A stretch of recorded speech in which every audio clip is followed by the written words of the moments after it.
نحمده ونصلي على رسوله الكريم اما بعد فاعوذ بالله من الشيطان الرجيم بسم الله الرحمن الرحيم رب اشرح لي صدري ويسر لي امري واحلل عقدة من لساني يفقهوا قولي. پیج 62 پر غسل، وضو اور تیمم. غسل جنابت کا طریقہ. حضرت میمونہ رضی اللہ عنہا بیان کرتی ہیں کہ رسول اللہ صلی اللہ علیہ وسلم نے غسل کا ارادہ فرمایا تو سب سے پہلے دونوں ہاتھ دھوئے. یہ غسل جنابت یعنی ناپاک جب انسان ہو جائے تو اس کے بعد پاک ہونے کے لیے جو غسل کرنا ہے اس کا طریقہ.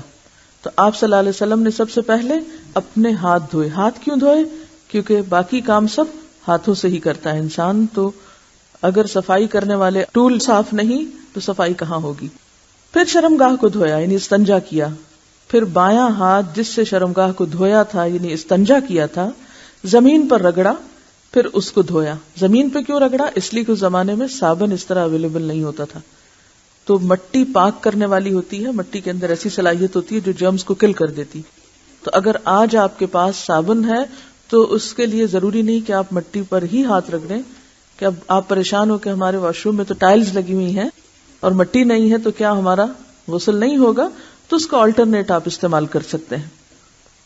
پھر کلی کی اور ناک میں پانی ڈالا، پھر چہرہ دھویا، پھر کوہنیوں تک ہاتھ دھوئے، پھر سر پہ پانی ڈالا اور بالوں کی جڑوں تک پانی پہنچایا. یعنی صرف پانی ڈالا ہی نہیں بلکہ مل کے سر کو بالوں کے جڑ یعنی جہاں سے بال اگتے ہیں اس سارے حصے کو خوب تر کیا. 3 بار سر پر پانی ڈالا، پھر تمام بدن پر پانی ڈالا. یعنی پہلے سر پہ 3 بار ڈال کے اس کو سارا دھو ڈالا، پھر پورے جسم پر پانی ڈالا. پھر جہاں آپ نے غسل کیا تھا اس جگہ سے ہٹ کر پاؤں دھوئے. تو اس کا مطلب ہے کہ باقی وضو آپ نے شروع میں کر لیا اور پاؤں دھونے کا عمل بالکل آخر میں کیا. حافظ ابن حجر رحمۃ اللہ علیہ فرماتے ہیں کسی حدیث میں غسل جنابت کا وضو کرتے وقت سر کے مسے کا ذکر نہیں. کیوں؟ اس لیے کہ سر دھو جو لیا جاتا ہے. حضرت عائشہ رضی اللہ عنہا اور حضرت عبداللہ بن عمر رسول اللہ صلی اللہ علیہ وسلم کے غسل جنابت میں وضو کا ذکر کرتے ہوئے فرماتے ہیں کہ آپ نے سر کا مسح نہیں کیا بلکہ اس پر پانی ڈالا. امام نسائی نے اس حدیث پر یہ باب باندھا ہے جنابت کے وضو میں سر کے مسح کو ترک کرنا. امام ابو داؤد فرماتے ہیں میں نے امام احمد سے سوال کیا کہ جنبی جب غسل سے قبل وضو کرے تو کیا سر کا مسح بھی کرے؟ جنبی یعنی جس کو حالت جنابت لاحق ہوئی ہے، ناپاک ہے، جب غسل سے قبل وضو کرے تو کیا سر کا بھی مسح کرے؟ آپ نے فرمایا وہ مسح کس لیے کرے جبکہ وہ اپنے سر پر پانی ڈالے گا. حضرت عائشہ رضی اللہ تعالی عنہا نے کہا میں اور رسول اللہ صلی اللہ علیہ وسلم ایک برتن سے نہاتے اور دونوں اس سے چلو بھر بھر کر لیتے تھے. یعنی آج کے دور میں تو آپ کے پاس مگ ہیں اور بہت سی سہولتیں ہیں، تو اس دور میں چلو سے پانی لے کر اپنے اوپر ڈال لیتے تھے. اس سے کیا پتہ چلتا ہے کہ اللہ نے انسان کو عقل دی ہے، انسان تدبیر کرے.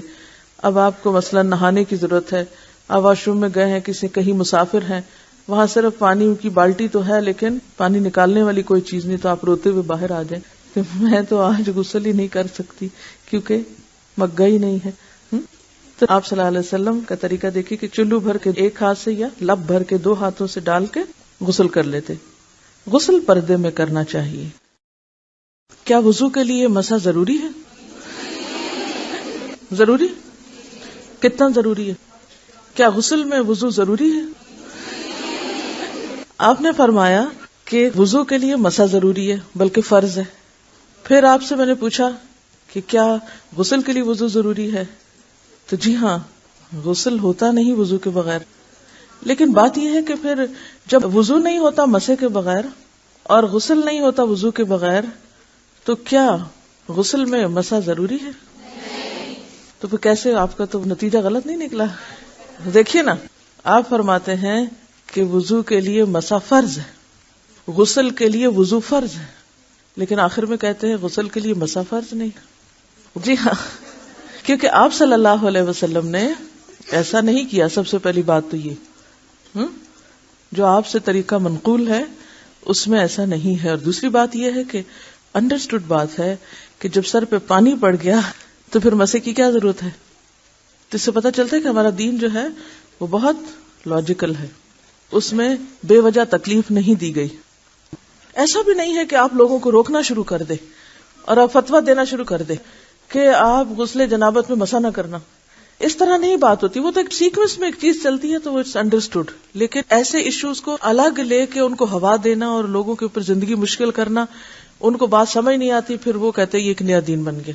تو اس طریقے سے پرہیز کرنا ہے آپ کو. بہت سے لوگوں کو غسل جنابت اور نہانے کا یعنی عام طور پہ جو ہم بات لیتے ہیں اس کا فرق ہی نہیں پتا. تو جو ڈیلی آپ شاور لیتے ہیں یا بات لیتے ہیں دیٹ از ڈفرنٹ. لیکن جب آپ پاک ہونے کے لیے نہاتے ہیں تو وہ مختلف ہے. روز آپ نہانا بھی اگر سنت کے مطابق کریں تو بہت اچھا ہے، وہ نہانا بھی ثواب بن گیا، وہ ساری ایفرٹ کسی کام لگ گئی کیونکہ آپ سنت کے مطابق ایک کام کریں. لیکن غسل جنابت تو ہوتا ہی نہیں جب تک کہ آپ کلی نہ کریں، ناک میں پانی نہ ڈالیں اور سارے بدن پہ پانی نہ بہائیں. ٹھیک ہے، آگے چلتے ہیں. غسل جنابت کا وضو کافی ہے. حضرت عائشہ رضی اللہ تعالی عنہا سے روایت ہے کہ رسول اللہ صلی اللہ علیہ وسلم غسل جنابت کے بعد وضو نہیں کرتے تھے. یعنی غسل جنابت میں جو وضو ہو جاتا ہے شروع میں جو آپ کرتے تھے، جس کے پاؤں بالکل آخر میں دھوتے تھے، اسی وضو سے نماز پڑھ لیتے تھے. بہت سے لوگوں کو یہ کنفیوژن ہے کہ جناب ہم اگر سر سے دوپٹہ اتار دیں تو کیا ہمارا وضو باقی رہے گا، ہے نا. یہ بہت ایک خلش سی دل میں لوگوں کی ہوتی ہے. تو یہاں پر تو دوپٹہ کیا لباس بھی نہیں ہے، یعنی بے لباس وضو کیا گیا ہے اور وہی وضو کافی سمجھا گیا ہے، بعد میں دوبارہ وضو کی بھی ضرورت نہیں. دیگر غسل جنابت کے بعد ان احوال کا ذکر کیا جاتا ہے جن میں غسل کرنا واجب، مسنون یا مستحب ہے. جمعہ کے دن غسل. حضرت ابن عمر رضی اللہ تعالی عنہ سے روایت ہے کہ رسول اللہ صلی اللہ علیہ وسلم نے فرمایا اذا جاء احدکم الجمعۃ فلیغتسل. جب تم میں سے کوئی شخص نماز جمعہ کے لیے آئے تو اسے غسل کرنا چاہیے. حضرت ابو ہریرہ رضی اللہ عنہ سے روایت ہے کہ رسول اللہ صلی اللہ علیہ وسلم نے فرمایا ہر مسلمان پر حق ہے کہ ہفتے میں ایک دن جمعہ کو غسل کرے، اس میں اپنا سر دھوئے اور اپنا بدن دھوئے. حضرت ابو سعید خدری رضی اللہ عنہ کہتے ہیں کہ رسول اللہ صلی اللہ علیہ وسلم نے فرمایا جمعہ کے دن ہر بالغ مسلمان پر نہانا واجب ہے. ابن جوزی رحمت اللہ علیہ فرماتے ہیں جمعہ کے دن غسل واجب ہے کیونکہ اس کی احادیث زیادہ صحیح اور قوی ہیں.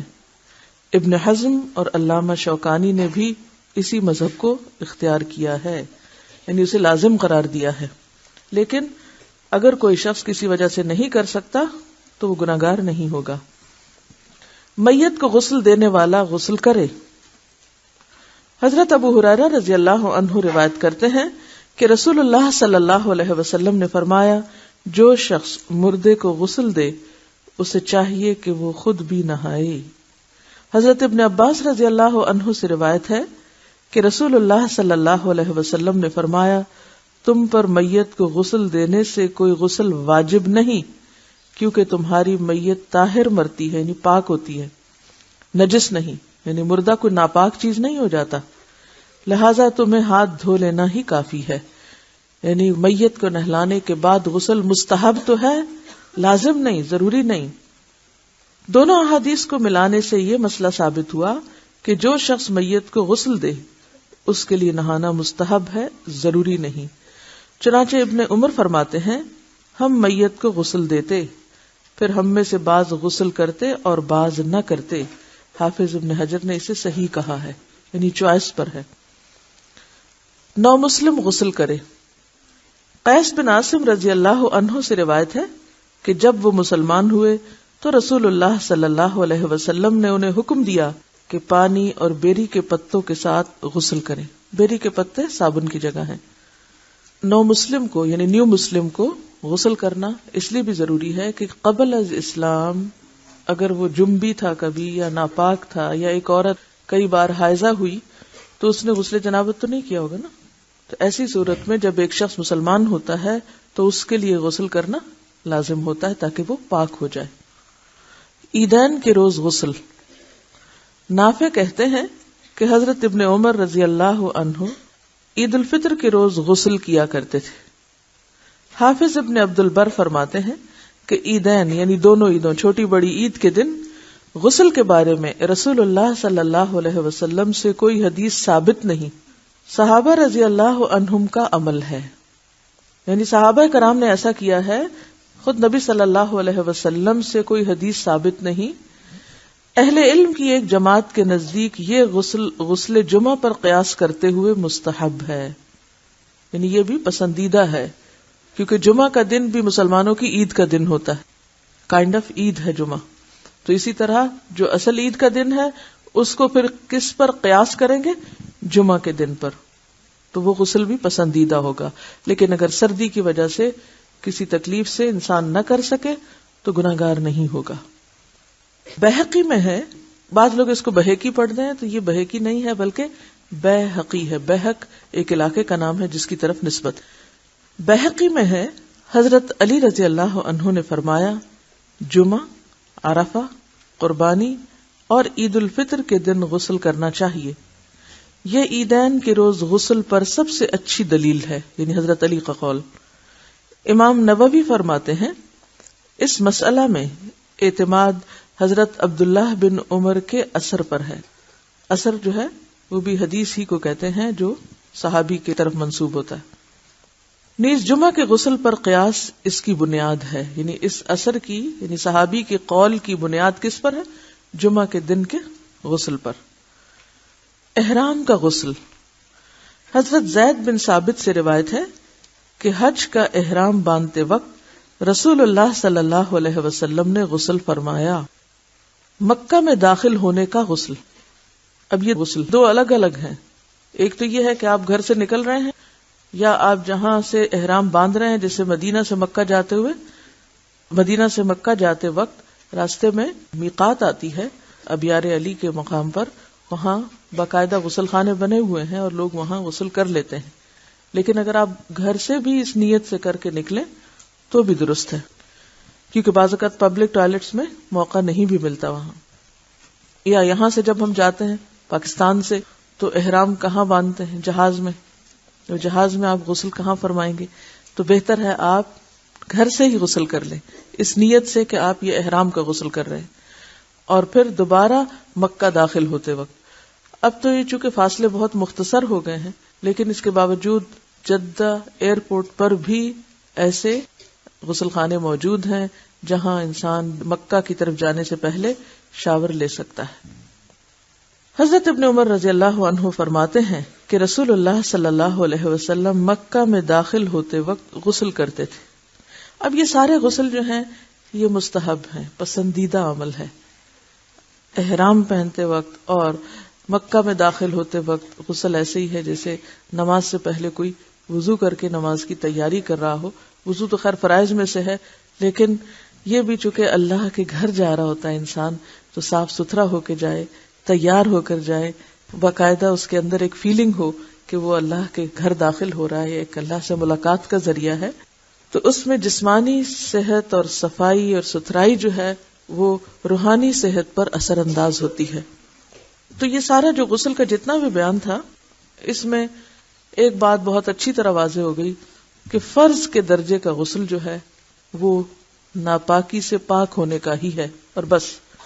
باقی جو غسل ہیں وہ مستحب میں ہے، مستحبات میں سے ہیں، جن میں سے سب سے اہم غسل جمعے کا غسل ہے، جس کو بعض علماء واجب کے درجے پر رکھتے ہیں. باقی تمام کی تمام کیا ہے کہ ایسا کرنا افضل ہے، پسندیدہ ہے، بہترین ہے، اور اگر کوئی نہ کسی وجہ سے کر سکے تو اس کے اوپر کوئی ملامت نہیں، اس کی عبادت میں خلل نہیں آئے گا اس وجہ سے. جیسے وضو کے بغیر نماز میں خلل آتا ہے، اس طرح غسل کے بغیر ان عبادتوں میں خلل نہیں ہوگا. ٹھیک. مسواک کا بیان. حضرت حذیفہ رضی اللہ عنہ فرماتے ہیں رسول اللہ صلی اللہ علیہ وسلم جب رات کو تہجد کے لیے اٹھتے تو مسواک فرماتے. گویا نیند سے اٹھنے کے فوراً بعد پہلا کام مسواک. حضرت ابن عباس رضی اللہ عنہ فرماتے ہیں نبی صلی اللہ علیہ وسلم رات کو ہر 2 رکعت کے بعد مسواک کرتے، یعنی صرف اٹھنے کے بعد ہی نہیں بلکہ 2 رکعت نماز پڑھ کے تہجد کی پھر مسواک کر لیتے، پھر 2 رکعت پڑھتے پھر مسواک کر لیتے، یعنی اتنی کثرت کے ساتھ آپ مسواک کیا کرتے تھے، کیونکہ اس سے پوری نیند چلی جاتی، انسان دوبارہ سے فریش ہو جاتا ہے اور قرآن پڑھنے میں لطف بھی زیادہ آتا ہے جتنا آپ کا منہ زیادہ صاف ہوگا۔ سیدہ عائشہ رضی اللہ عنہا سے روایت ہے کہ رسول اللہ صلی اللہ علیہ وسلم نے فرمایا، مسواک منہ کے لیے طہارت کا سبب اور اللہ کی رضامندی کا ذریعہ ہے۔ سیدہ ام سلمہ رضی اللہ عنہا سے روایت ہے کہ رسول اللہ صلی اللہ علیہ وسلم نے فرمایا، جب بھی میرے پاس جبریل آتے تو مجھے مسواک کرنے کا حکم دیا کرتے تھے۔ مجھے خطرہ لاحق ہوا کہ میں اپنے منہ کی اگلی جانب نہ چھیل لوں، یعنی اس کثرت سے آپ مسواک کرتے تھے اور جبریل بھی آپ کو مسواک کرنے کا کہتے کہ مجھے یوں ڈر لگتا کہ جیسے اگلا حصہ چھل جائے گا۔ حضرت ابو ہریرہ رضی اللہ عنہ سے روایت ہے کہ رسول اللہ صلی اللہ علیہ وسلم نے فرمایا، اگر میں اپنی امت کے لیے مشکل نہ جانتا تو اپنی امت کو عشاء کی نماز میں تاخیر کرنے اور ہر نماز سے پہلے مسواک کرنے کا حکم دیتا۔ تو اس سے بھی یہ بات پتہ چلتی ہے کہ مسواک کی جہاں بہت تاکید ہے وہاں مسواک کرنا پھر ایک مستحب عمل ہے، فرض یا واجب کے درجے میں نہیں ہے، اگرچہ تاکید بہت ہے۔ اور کیوں نہیں اس کو فرض قرار دیا گیا؟ کہ لوگوں کے لیے مشقت ہو جاتی، ہر جگہ انہیں اپنے ساتھ مسواک رکھنا پڑتا، اور اگر نہ ہوتا تو پھر ان کے لیے عبادت مشکل ہو جاتی۔ لیکن بہت ساری چیزیں ایسی ہیں زندگی میں، صرف مسواک ہی کی بات نہیں، کہ ان کے اوپر شوق بھی دلایا گیا، آپ صلی اللہ علیہ وسلم کا طرز عمل بھی ہمیں پتہ چلتا ہے اور بار بار کی تاکید بھی پتہ چلتی ہے، لیکن اس کے باوجود ہم پہ لازم نہیں کیا گیا۔ ایسے میں ہمیں کیا کرنا چاہیے کہ حد الوسع جتنا بھی ممکن ہو ان چیزوں کو اپنی عادت بنا لیں۔ آپ میں سے کتنے لوگ لکڑی والی مسواک کرتے ہیں؟ آپ دیکھیے کہ جہاں یہ ایک سنت ہے وہاں اورل ہائیجین کا بہترین ذریعہ ہے۔ کوئی ربڑ، پلاسٹک کا ٹوتھ پیسٹ، کوئی ماؤتھ واش، کوئی دوسری چیز دنیا کی اس کی جگہ ہے ہی نہیں۔ ایک بہت ہی نیچرل انداز ہے منہ کو صاف کرنے کا، اور آپ دیکھیں گے کہ اگر آپ واقعی اس کو روٹین میں کرتے ہیں تو جو آپ کا ڈینٹل ڈکے ہے اس کو آپ پریونٹ کر سکتے ہیں، جو کہ کسی بھی ٹوتھ پیسٹ سے نہیں ہو سکتا، کیونکہ ہر ٹوتھ پیسٹ میں کسی نہ کسی طرح کی شوگر، کسی نہ کسی طرح کے کچھ ایسے کیمیکلز شامل کیے ہوتے ہیں، پریزرویٹیوز وغیرہ، اس کو پریزرو کرنے کے لیے، جبکہ لکڑی کو پریزرو کرنے کے لیے کوئی ایسی ضرورت نہیں ہوتی۔ تو جو فائدے مسواک کے ہیں وہ کسی برش اور ٹوتھ برش اور ماؤتھ واش کے نہیں ہیں، یا ٹنگ کلینر کے نہیں ہیں، کیونکہ آپ دیکھیں کہ جو عام ٹوتھ برش ہوتا ہے وہ اس سے ٹنگ نہیں کلین کر سکتے، آپ کو پھر ٹنگ کلینر الگ لینا ہے، پھر منہ کی خوشبو کے لیے ایک الگ چیز استعمال کرنا ہے، تو اس میں وقت کا کتنا ضیاع ہے، مال کا کتنا ضیاع ہے۔ ایک لکڑی کی سٹک پہ آپ کا کیا لگے گا؟ اس کا مطلب نہیں کہ آپ ٹوتھ پیسٹ نہ کریں، وہ بھی آپ ایٹ ٹائمز کر لیں، لیکن اس کی عادت ضرور ڈال لیں، اور عادت ڈالنے میں صرف صحت کے فائدے کو سامنے رکھتے ہوئے نہیں بلکہ سنت کو سامنے رکھتے ہوئے، کیونکہ مسواک کے ساتھ جو نماز پڑھی جاتی ہے اس کا 70 گنا اجر بڑھ جاتا ہے بغیر اس کے جو مسواک کے بغیر پڑھی جاتی۔ اچھا، اب آپ دیکھیے کہ بات ہے عادت کی، بات ہے استعمال کے طریقے کی، کیونکہ میں نے بہت غور کیا کہ لوگ ایسا کیوں نہیں کر پاتے، تو اس کی ایک بڑی اہم وجہ یہ ہے کہ لوگوں کو استعمال کرنا نہیں آتا، یہ بہت بڑی رکاوٹ ہے، یا پھر یہ کہ اس کی اویلیبلٹی نہیں ہوتی۔ نمبر 2، دل بھی چاہتا ہے، نیت ہے، ارادہ ہے، لیکن ملتا نہیں، یا یہ نہیں پتا ہوتا کہ کون سا مسواک کیا فائدہ رکھتا ہے اور کون سا ہمیں سوٹ کرتا ہے جو ہم آسانی کے ساتھ کر سکتے ہیں۔ تو اس میں 2-3 کام ہمیں کرنے ہیں پریکٹیکلی۔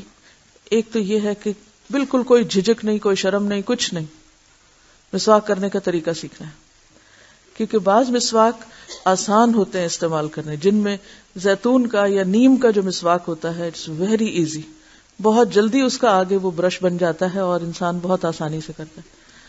اسی طرح عام طور پہ جو پیلو کا مسواک ہے وہ بھی بہت فائدہ مند چیز ہے۔ نبی صلی اللہ علیہ وسلم حلق تک مسواک کیا کرتے تھے کہ ساری جو آپ کی علائشیں ہیں وہ آپ کی زبان یا ٹنگ کے پچھلے حصے پہ چلی جاتی ہیں، وہاں جم جاتی، تو جب آپ اس کو کلین کر دیتے ہیں تو آپ معدے کی بہت ساری امراض سے خود بخود نجات پا جاتے ہیں۔ اور حضرت عائشہ فرماتی ہے کہ آپ صلی اللہ علیہ وسلم جب مسواک کرتے تھے تو او کی آواز آتی تھی، یعنی وہ اتنا آگے تک کرتے تھے کہ جیسے تھرو اپ کرنے لگے ہوں. اور آپ کو پتا ہے میں سب سے ہارڈسٹ مسواک یوز کرتی ہوں، اور وہ تمبر کی مسواک ہے. میں مری سے یا ابٹاباد سے خاص طور پر منگواتی ہوں. جو بھی کوئی وہاں سے آنے والا ہو تو میری ریکویسٹ ہوتی ہے. ابھی پچھلے دنوں میں کینیڈا گئی تھی، میں نے کینیڈا تک وہی مسواک مانگی کیونکہ مجھے اس کے علاوہ کسی اور میں لطف ہی نہیں آتا. وہ سب سے سخت مسواک ہے اور آخر تک وہ کڑوی رہتی ہے. بعض مسواک ہوتے ہیں نا شروع میں وہ نر ہوتے ہیں اور پھر اس کے بعد ختم ہو جاتے ہیں، لیکن جب سے میں نے وہ شروع کیا الحمدللہ دانتوں کو کوئی تکلیف نہیں ہوئی. کہ ہوتا ہے نا کہ کوئی درد یا کسی قسم کی کوئی کھچاؤ یا کچھ، الحمدللہ. حالانکہ اس سے پہلے کچھ نہ کچھ سلسلہ چلتا ہی رہتا تھا. سب سے پہلے نرم ترین مسواک اگر آپ شروع کریں گے تو آپ کے لیے بہت آسانی ہوگی اور آپ کو عادت پڑ جائے گی. ونس آپ یوز ٹو ہو جائیں گے تو پھر کسی بھی قسم کا مسواک آپ یوز کر سکیں گے. سب سے نرم اور سب سے آسان اور سب سے زیادہ جس کا آگے برش بن جاتا ہے زیتون کا مسواک ہے. اور اس میں یہ ہے کہ اگر آپ اس کو تھوڑا سا بھی بھگو دیں پیچھے سے، سامنے سے نہیں پیچھے سے، تو وہ چونکہ درخت کا حصہ ہے تو فوراً آگے تک اپنا اثر پہنچا دیتا ہے. اس کو اتنا زیادہ دیر نہیں آپ بھگوئیں کہ جس سے یہ بالکل ہی گل کے اتر جائے یا ٹوٹنے لگے، کیونکہ اگر آپ زیادہ بھگوئیں گے تو آپ کرنے لگیں گے اور یہ آپ کے ہاتھ میں ٹوٹنے لگ جائے گا مسواک. اور آپ یہ بھی کر سکتے ہیں کہ آپ اس کو تھوڑی دیر اگر اگلی سائڈ بھی 5 منٹ صرف بھگو دیں تو اس کے بعد آپ دانت سے چبانا شروع کریں. جب آپ چبانے لگیں گے تو اس سے آپ کے ویسے بھی دانتوں کی جو ہڈی ہے وہ مضبوط ہوگی. اور چباتے ہوئے آپ اگر یہ باہر کا چھلکا جو ہے اس کو تھوڑا سا دانت سے ہی چھیل دیں، چھری سے کسی اور چیز سے اس کو نہ چھیلیں کیونکہ یہ ویسے ہی بہت نرم ہے. اور اس کے بعد آپ اس کو دائیں بائیں کرنا شروع کریں اور تھوڑی دیر کے بعد جب یہ نرم ہو جائے تو پھر نرم حصہ جو بالکل بالوں کی طرح نرم ہو جاتا ہے پھر اس کو آپ زبان پر استعمال کرنا شروع کریں. انشاءاللہ ایک دفعہ سلسلہ شروع ہو گیا تو پھر آپ اس کو چھوڑ نہیں پائیں گے. یعنی جو آپ کو طہارت و نظافت کا احساس ہوگا مسواک کے بعد وہ کسی بھی اور چیز کے ساتھ ہوتا ہی نہیں. اس وقت جو مجھے آپ سے مطلوب ہے وہ یہ کہ اپنے اوپر اس سنت کو لازم کر لیں اور اس کورس میں جو تربیتی کورس ہے فوکسڈ رہیے کہ جو اس کورس کا مقصد ہے وہ پورا ہو. اس کورس کا مقصد یہ ہے کہ جن سنتوں سے ہم اب تک اعراض برتے ہوئے ہیں ان سنتوں کو اپنی عملی زندگی میں داخل کر لیں، کیونکہ یہ صرف علم کی کلاس نہیں ہے.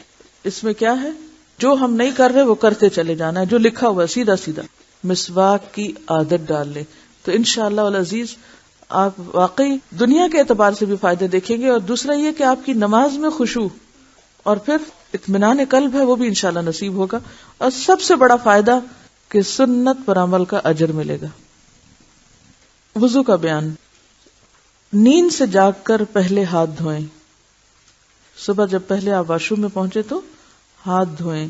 حضرت ابو ہریرہ رضی اللہ عنہ سے روایت ہے کہ رسول اللہ صلی اللہ علیہ وسلم نے فرمایا وَإِذَا اسْتَيْقَظَ أَحَدُكُم مِّن نَّوْمِهِ فَلْيَغْسِلْ يَدَهُ قَبْلَ أَن يُدْخِلَهَا فِي وُضُوئِهِ فَإِنَّ أَحَدَكُمْ لَا يَدْرِي أَيْنَ بَاتَتْ يَدُهُ. جب تم نیند سے جاگو تو اپنا ہاتھ پانی کے برتن میں نہ ڈالو جب تک کہ اس کو 3 بار نہ دھو لو، کیونکہ تم نہیں جانتے کہ اس ہاتھ نے رات کہاں گزاری ہے.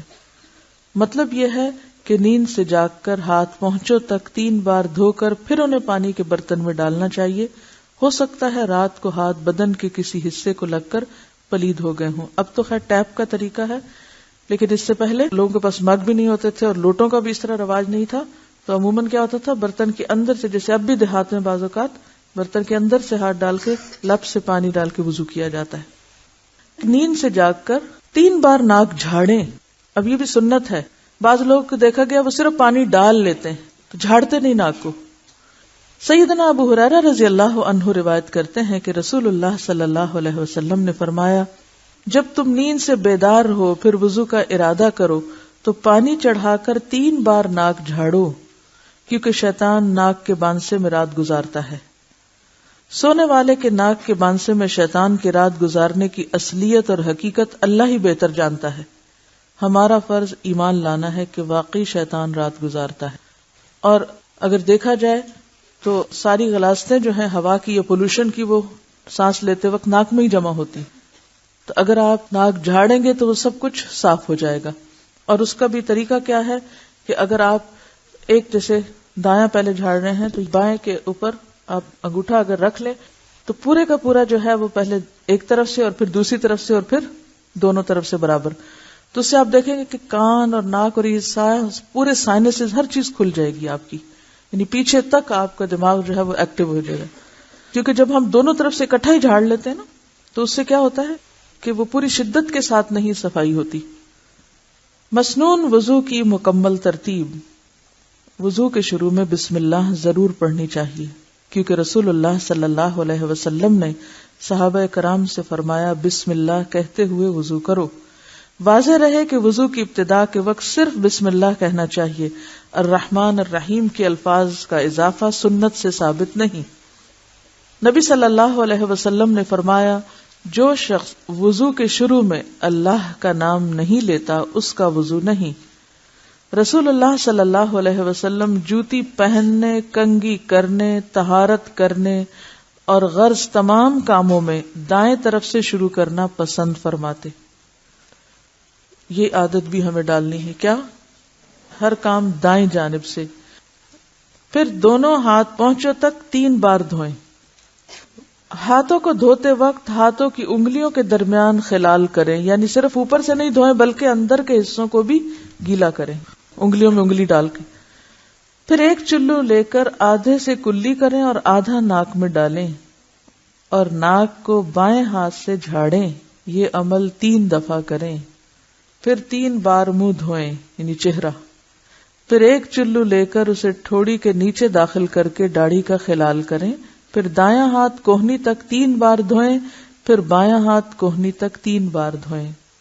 ایلبو کو کہتے ہیں کونی, اور یہ جو ہڈی ہے یہ شامل ہونی چاہیے اس میں. پھر سر کا مسح کریں. دونوں ہاتھ سر کے اگلے حصے سے شروع کر کے گدی تک پیچھے لے جائیں, یعنی جہاں تک بالوں کی جڑیں ہیں. پھر پیچھے سے آگے اسی جگہ لے آئیں جہاں سے مسح شروع کیا تھا. یعنی جیسے خواتین کے بال لمبے ہوتے ہیں یا ان کے الجھنے کا ڈر ہوتا ہے تو آپ اس کو اس طرح کر کے بھی آہستہ آہستہ لا سکتے ہیں. ضروری نہیں کہ پورے بال پیچھے سے آگے الٹائیں. آپ نے سر کا 1 دفعہ مسح کیا. سر کا مسح 3 بار نہیں 1 بار, لیکن پورے سر کا مسح. پھر کانوں کا مسح اس طرح کریں کہ شہادت کی انگلیاں دونوں کانوں کے سوراخوں سے گزر کر کانوں کی پشت پر انگوٹھوں کے ساتھ مسح کریں.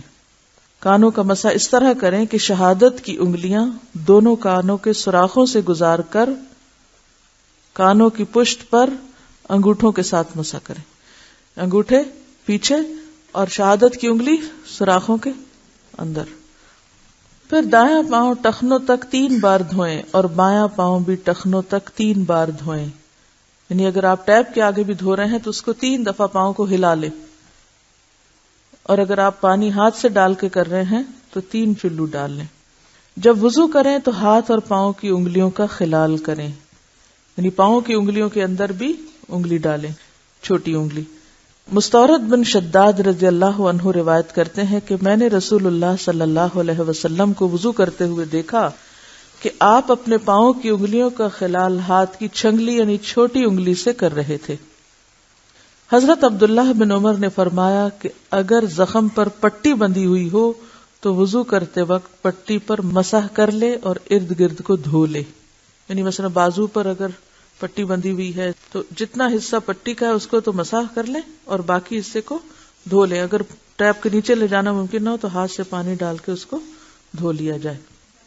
پٹی نہ بھی بندھی ہو تو بھی مسح کر لیں, ٹھیک ہے نا. اس میں آپ دیکھیے جو فرق آپ کو لگا ہوگا کہ ایک ہی چلو سے آدھے میں کلی اور آدھا ناک میں پانی ڈالنا, اتنا پانی کو بچایا گیا ہے.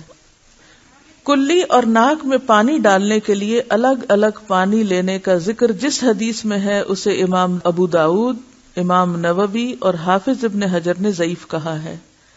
امام نووی اور امام ابن قیم رحمۃ اللہ علیہ فرماتے ہیں کہ رسول اللہ صلی اللہ علیہ وسلم کے وضو کا طریقہ چلو سے آدھا پانی منہ میں اور آدھا ناک میں ڈالنا ہے, یعنی یہ افضل طریقہ ہے. اور دوسری روایت جو ہے وہ ضعیف ہے, ٹھیک ہے. یعنی ایک چلو سے آدھا کلی اور آدھا ناک میں ڈالنا جو ہے یہ حدیث زیادہ صحیح ہے, اور جو دوسری حدیث ہے جس میں الگ الگ کرنا ہے وہ ضعیف روایت ہے. ایک بات جس کا مجھے سخت خوف اور خطرہ محسوس ہو رہا ہے وہ یہ کہ آپ آج سے گھر میں مفتی بن جائیں گے اور جا کے سب کے وضو غلط قرار دیں گے. کیا ایسا ہی کریں گے؟ لیکن مجھے ڈر کیوں لگ رہا ہے آپ ایسے کریں گے؟ ہاں دیکھیے، آپ فقہ اسلامی پڑھ رہے ہیں، یہ جان رہے ہیں کہ فقہ کی اصل بنیاد قرآن اور سنت میں صحیح حدیث ہے، اور پریفرنس ہماری صحیح احادیث پر ہے، اور پھر سارے ذخیرے کو کھنگال کر جو چیزیں صحیح کے درجے پہ پوری اتر رہی ہیں ان کو اختیار کرنا ہے. اب یہ آپ تو ایک پروسیس سے گزر کر آپ ایک چیز کو لے رہے ہیں، ڈھونڈ کے سب جان کے، پھر آپ کہہ رہے ہیں ہاں ٹھیک ہے میں یہ لے سکتی ہوں. لیکن جنہوں نے یہ سب جانا نہیں پڑھا نہیں، ان پر آپ مسلط تو نہیں کر سکتے نا کچھ. ہاں بتا سکتے ہیں، اور بتانے کے لیے آپ کتاب پھر سامنے رکھیے، زبانی باتیں نہیں کیجیے، اور لوگوں کے وضو غلط قرار نہیں دیجیے. اس سے بھی بچیے کہ آپ غلط وضو کر رہی ہیں. آپ یہ کہہ سکتی ہیں کہ آپ نے اگر صحیح حدیث کا انتخاب کر کے بہتر وضو کیا ہے تو دوسرے کا غلط نہیں ہے، ٹھیک ہے، بجائے اس کے کہ وہ نماز پڑھتا رہے. ایسا نہ ہو کہ آپ کا طرز عمل اس کو نماز سے ہی بھگا دے. یہ زیادہ اہم نقطہ ہے سیکھنے کا بنسبت افضل اور بہترین چیزیں سیکھنے کے. اور ایسے لوگوں کو بھی آرام سے بتا سکتے ہیں جو خود سننے کے سمجھنے کے طلبگار ہوں اور بس بلا وجہ کسی کے بھی پیچھے نہیں. اب دیکھیے کہ میں نے یہ کتاب آپ کے سامنے کیوں رکھی، تاکہ دلائل آپ کے سامنے ہوں، اور اگر آپ کو میں دلائل کے بغیر خود اپنے حکم کے طور پہ سناتی تو شاید آپ کے لیے بھی قبول کرنا آسان نہ ہوتا. چلیے آگے چلتے ہیں. رسول اللہ صلی اللہ علیہ وسلم نے فرمایا کانوں کا تعلق سر سے ہے، یعنی سر کا مسح جو قرآن میں آتا ہے نا فَامْسَحُوا بِرُؤُوسِكُمْ، تو کان بھی سر کا حصہ ہے. یعنی اگر کوئی پوچھے کہ دلیل کیا ہے تو اس میں آپ صلی اللہ علیہ وسلم نے یہی دلیل دی ہے کہ کان سر کا حصہ ہے، یعنی کانوں کا تعلق سر سے ہے. اسے ابن جوزی وغیرہ نے صحیح کہا ہے یعنی اس حدیث کو. اس کا مطلب یہ ہے کہ کانوں کے لیے نئے پانی کی ضرورت نہیں، یعنی مسح کرتے وقت وہ سر ہی کے مسح میں شامل ہے. کانوں کے مسح کے لیے نئے پانی لینے والی روایت کو حافظ ابن حجر نے شاذ کہا. شاذ کیا ہوتا ہے؟ ان یوزول، انوکھی رائے جو جمہور سے ہٹ کر ہو. حافظ ابن قیم رحمت اللہ علیہ فرماتے ہیں کہ گدی کے نیچے گردن کے الگ مسح کے بارے میں قطعاً کوئی صحیح حدیث نہیں ہے. گردن کے الگ مسح کے بارے میں قطعاً کوئی صحیح حدیث نہیں ہے. گردن کے مسح کی روایت کے متعلق امام نووی فرماتے ہیں یہ حدیث بالاتفاق ضعیف ہے. بالاتفاق، ٹھیک ہے. اچھا، اب آپ جب وہ جاتے ہیں نا پیچھے تک لے جاتے ہیں تو خود ہی آپ کا ہاتھ کہاں تک پہنچ جاتا ہے؟ گردن تک پہنچ ہی جاتا ہے، اور پھر اسی کو واپس لے آتے ہیں. لیکن الگ پانی لے کے صرف اس طرح کرنا جو ہے، اس بارے میں کوئی حدیث صحیح نہیں، ضعیف ہی ہے.